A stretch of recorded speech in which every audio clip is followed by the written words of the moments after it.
नमस्कार दोस्तों। ITI first year सभी ट्रेडों के लिए जो वर्कशॉप कैलकुलेशन एंड साइंस का एमसीक्यू सीरीज चला रहे हैं उसमें आज का वीडियो नंबर 3 है।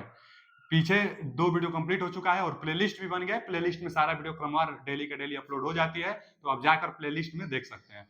वर्कशॉप कैलकुलेशन एंड साइंस जो होता है सभी ट्रेडों के लिए एक समान होती है और 12 नंबर का क्वेश्चन आता है। तो आज के तीसरे वीडियो की तरफ चलते हैं। क्या है पहला क्वेश्चन कि यदि ए बी 7 सेमी, इसको 7 सेमी बोल रहा है और BC 5 सेमी, इसको 5 सेमी बोल रहा है, तो भुजा AC इसका मान बताइए। तो ये समकोण त्रिभुज है और हम लोग को पता है पाइथागोरस प्रमेय कि कर्ण का वर्ग x मान लेते हैं इसको, तो कर्ण का वर्ग बराबर लंब का वर्ग यानी 7 का वर्ग तो 49 प्लस यहाँ ये आधार का वर्ग प्लस लंब का वर्ग, तो इसको 5 का वर्ग यानी 25, लंब का वर्ग प्लस आधार का वर्ग बराबर कर्ण का वर्ग। तो यहाँ से x का वर्ग बराबर देखिए 49 और 25 जोड़ दीजिए, 9 5 14 का 4 और 4 2 6 1 7 74 आ गया। तो x का मान क्या हो जाएगा, अंडर रूट में 74 हो जाएगा। और अंडर रूट में 74 का मान कितना आया था, तो 8.6 आया था। तो 8.6 B option is right answer. B option is right answer. इसका मान आप निकाल सकते हैं अंडर रूट 74 का। आप ये भी सोच लीजिए ना कि यह 74 पहले तो 64 से ज्यादा है, तो 8 ही का 64, 8 से ही ज्यादा होगा और 99 81 होता है, 81 से कम है, तो 8 और 9 के बीच सभी विकल्प है, तो तब थोड़ा निकालना पड़ेगा आपको। तो कितना रहे बी ऑप्शन 8.6। अगला क्वेश्चन क्या है कि यदि कुल लंबाई 2.75 मीटर है, यदि किसी वस्तु का कुल लंबाई 2.75 मीटर है, ठीक है, और L1 संबंध L2 इसको दो भागों में बांट रहा है, दो भागों में बांट रहा है ना, तो मान लीजिए यह L1 हो गया और यह L2 हो गया, और L1 संबंध L2 दो संबंध 3 के अनुपात में, दो संबंध 3 के अनुपात में, दो संबंध 3 के अनुपात में विभाजित कर रहा है।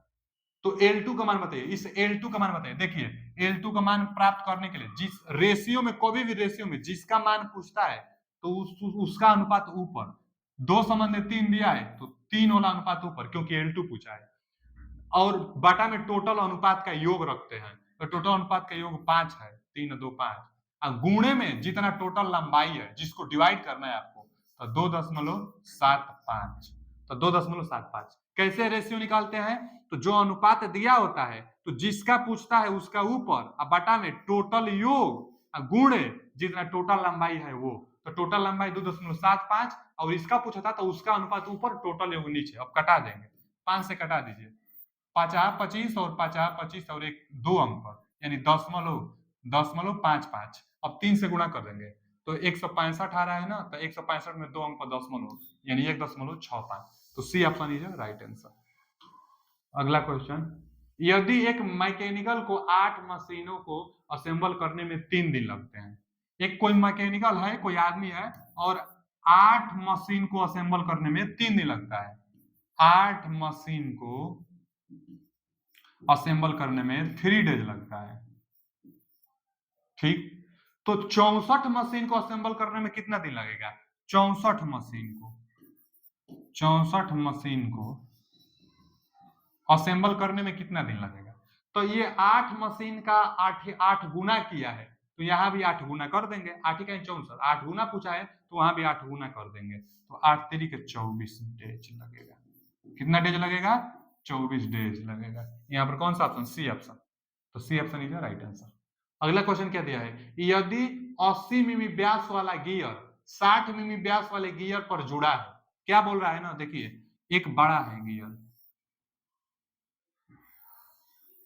ठीक, इसका कितना व्यास है, तो 180 मिमी व्यास है, कितना है, तो 180 मिमी, 180 मिमी व्यास वाला गियर कितना पर, 60 मिमी व्यास वाले गियर पर जुड़ा है, यानी छोटा, 60 मिमी व्यास वाले गियर से जुड़ा है। कितना है इसका, तो इसका 60 मिमी व्यास है, 60 मिमी व्यास के साथ जुड़ा है, एक दूसरे से जुड़े।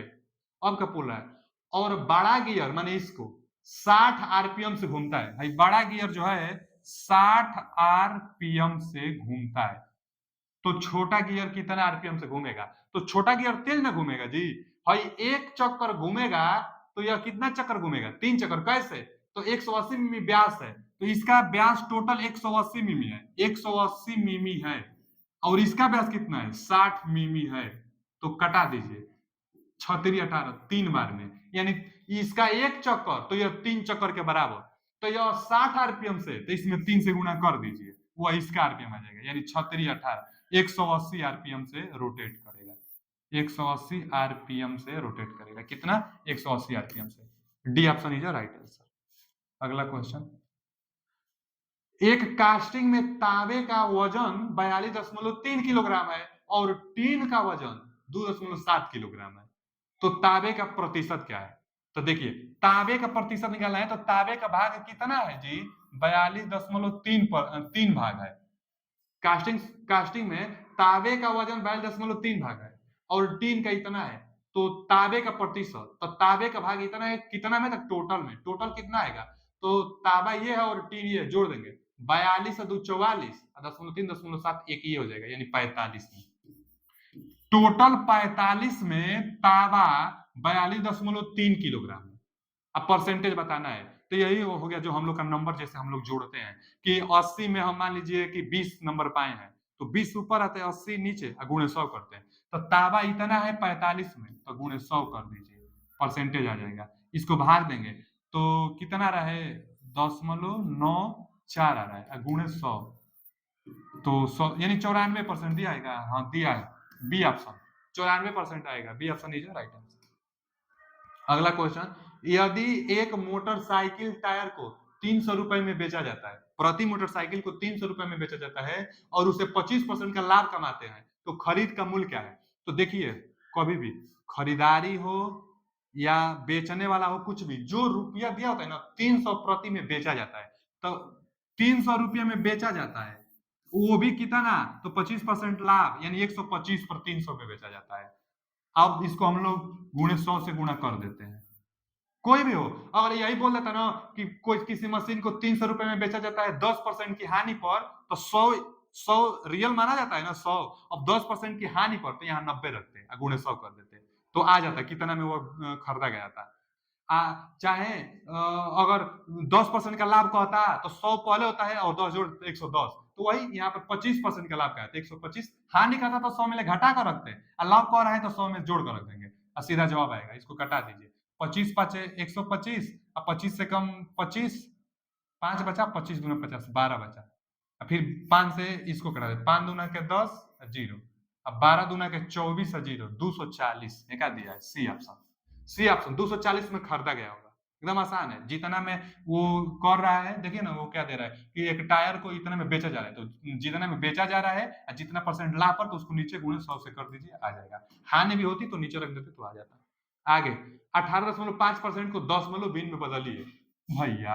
18.5 परसेंटेज का मतलब बटा में 100 होता है, परसेंटेज का मतलब बटा में 100 होता है। अब 2 गो 0 है तो 2 अंक दशमलव उस पर लग जाएगा, तो 2 अंक और इधर आएगा, यानी 0.185 हो जाएगा, दशमलव बिन में 0.185 हो जाएगा, तो A option is right answer. अगला क्वेश्चन क्या है, इनमें से अधातु, तो ग्रेफाइट एक अधातु है, हाँ, विद्युत का सुचालक है, गुड कंडक्टर है ग्रेफाइट, अच्छा धारा फ्लो होता है ग्रेफाइट में, लेकिन आवर्त जो सारणी होता है, आवर्त सारणी में ग्रेफाइट इधर आता है, यहाँ पर उप धातु होते हैं, इधर सब धातु होते हैं, तो धातु अधातु एक अक्रिय गैस, यहाँ उप धातु, तो ये ग्रेफाइट इधर आता है, इसलिए अधातु में, ग्रेफाइट अधातु है। अगला क्वेश्चन, इनमें से किस धातु में प्रमुख सामग्री के रूप में लोहा है? तो लौह धातु में, देखिए क्या दिया है, लौह धातु में, फेरस मेटल में लोहा एकदम जाहिर सी बात की होगा, तो D option is right answer. उस धातु का क्या नाम होगा जिसमें लोहा नहीं है? तो नॉन लौह धातु, नॉन फेरस मटेरियल, और लौह धातु में लोहा नहीं होगा, तो कौन सा? B option is right. ये सब भुलाने का दिया है, नॉन इंसुलेटिंग मटेरियल बहुत सारा है जिसमें लोहा होता है, इंसुलेटिंग मटेरियल बहुत सारा है जिसमें लोहा होता है, लेकिन नॉन फेरस मेटल बोल दिया, तो इसमें क्या होगा? इसमें लोहा नहीं होगा, और लौह धातु बोल भी दिया है। आगे, निम्नलिखित में से कौन सा गुणधर्म धातु का यांत्रिक गुण है? तो जो तन्यता होती है ना, धातु का यांत्रिक गुण होता है। अब तन्यता होता क्या है? तो किसी भी धातु को हथौड़ा से पीटते हैं तो वह बढ़ती जाती है, वह एरिया का प्रसार करता है, टूटता नहीं है, एरिया का प्रसार करता है, तो इस गुण को तन्यता गुण कहते हैं। तो मैकेनिकल चोट दिया जा रहा है ना, तो वही गुण है पूछ रहा है कि निम्नलिखित में से कौन सा गुणधर्म यांत्रिक है। मैकेनिकल गुणधर्म कौन सा है, तो तन्यता मैकेनिकल गुणधर्म से, तो B option is right answer. अगला क्वेश्चन, इनमें से भंगुर धातु, भंगुर मतलब जो टूट जाए, तो जो कास्ट आयरन होती है ना, कास्ट आयरन, कास्ट आयरन मतलब कच्चा लोहा, तो यह भंगुर होता है, कच्चा लोहा भंगुर होता है, अगर गिरेगा ना तो ये सीधा टूट जाएगा, तन्यता गुण नहीं होती है इसमें, प्रसार नहीं होगा, ये भंगुर मतलब टुकड़ा टुकड़ा में टूट सकता है। कास्ट आयरन जो जैसे जो मशीन जो चारा मशीन होती है ना, तो वो सब कास्ट आयरन का होती है, उसमें जो नट बोल्ट भी होता है, अगर नट बोल्ट उसका जो आता है जो जिसको हम लोग कहते हैं कि सीमेंट वाला है, तो वो कच्चा लोहा का होता है, अगर गिर जाएगा ना तो टूट जाता है सीधा, तो भंगुर गुण कास्ट आयरन में होता है, कास्ट आयरन, ये आपका राइट आंसर।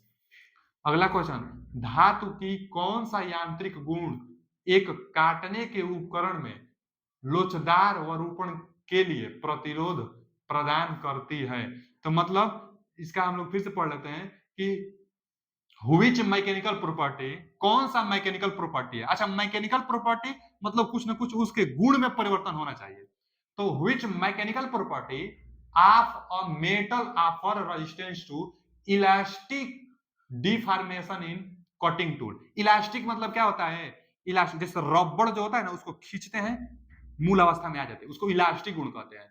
लेकिन बोल रहा है ना कि deformation in cutting tools, cutting tools में डिफॉर्मेशन, देखिए क्या है, which mechanical property of metal offer resistance to elastic deformation cutting, मतलब पुनः डिफॉर्मेशन न हो सके उसके लिए कौन सा है, तो जो कठोरता होती है, जो कठोर मटेरियल होती है उसमें इलास्टिक नहीं होता है, डिफॉर्मेशन नहीं होगा।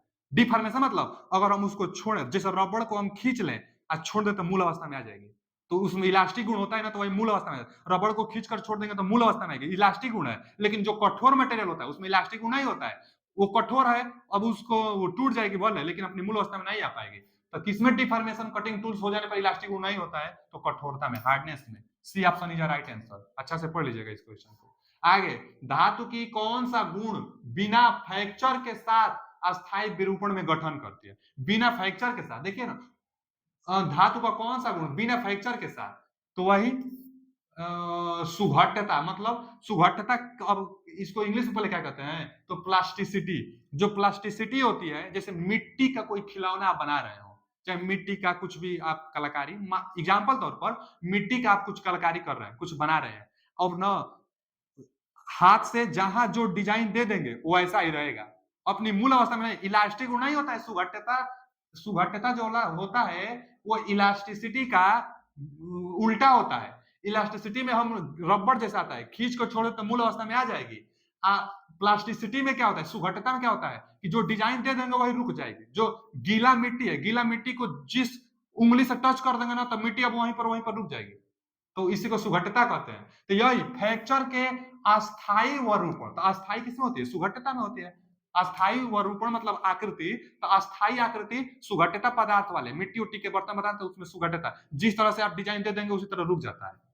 अगला क्या है कि धातु का कौन सा गुण बल लगाने पर वरूपण या विरूपण तथा बल हटाने पर वापस अपने पूर्वावस्था में आ जाती है। देखिए इलास्टिक आ गया, इलास्टिसिटी आ गया, जो बल हटाने पर वापस अपने पूर्वतः अवस्था में आ जाती है, बल हटाने पर पूर्वतः अवस्था में आ जाएगी। जैसे रबड़ वाला एग्जांपल हम बार बार दे रहे थे, इलास्टिसिटी, तो इलास्टिसिटी का है सी ऑप्शन, प्रत्यास्थता, अपनी मूल अवस्था में आ जाए तो प्रत्यास्थता, और जो फ्रैक्चर के बिना अपनी अवस्था में ही बनी रहेगी तो वह था सुघट्यता, यह है प्रत्यास्थता जो मूल अवस्था में आ जाए।